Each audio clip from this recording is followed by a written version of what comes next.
Asian games ক্রিকেটে কঠিন চ্যালেঞ্জের সামনে বাংলাদেশ। ভারত শক্তিশালী দল ঘোষণা করেছে, পাকিস্তানও হেঁটেছে অনেকটা একই পথে।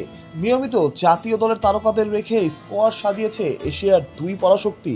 জসপ্রীত বুমরাহ থেকে শুরু করে বড় বড় সব নামই আছে স্কোয়াডে।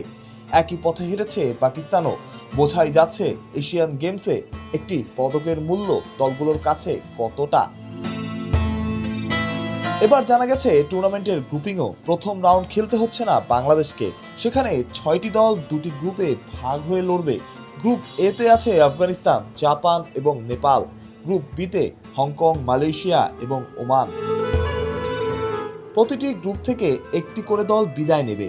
এরপর বাকি 4 দল জায়গা করে নেবে কোয়ার্টার ফাইনালে। সেখানে সরাসরি খেলবে বাংলাদেশ, ভারত, পাকিস্তান এবং শ্রীলঙ্কা।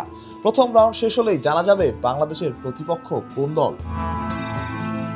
এবারের এশিয়ান গেমসে অংশ নিচ্ছে মোট 10 দল। Bangladesh, Bharat, Pakistan, Sri Lanka, Afghanistan, Japan, Nepal, Hong Kong, Malaysia এবং ওমান। জাপানে অনুষ্ঠিত হতে যাওয়া এই টুর্নামেন্টকে ঘিরে আগ্রহ ছিল আগে থেকেই। তবে ভারত শক্তিশালী দল ঘোষণার পর সেই আগ্রহ যেন আরও বেড়েছে। কারণ এতে পরিষ্কার এশিয়ান গেমসে পদক জয়কে বড় লক্ষ্য হিসেবেই দেখছে দলগুলো। বাংলাদেশে তো পিছিয়ে থাকতে চায় না। শোনা যাচ্ছে লিটন দাস, নাহিদ রানা, তাসকিন আহমেদদের নিয়েই শক্তিশালী দল ঘোষণা করতে যাচ্ছে ক্রিকেট বোর্ড। অর্থাৎ এশিয়ান গেমস ক্রিকেট শুরু হওয়ার আগেই জমে উঠেছে লড়াইয়ের উত্তাপ। আগামী সেপ্টেম্বরের মাঝামাঝি জাপানে পর্দা উঠবে এশিয়ান গেমসের। চলবে অক্টোবরের প্রথম সপ্তাহ পর্যন্ত। পদকের লড়াইয়ে বাংলাদেশের চোখও থাকবে সেরার মঞ্চে। তবে সেই পথ মোটেও সহজ নয়।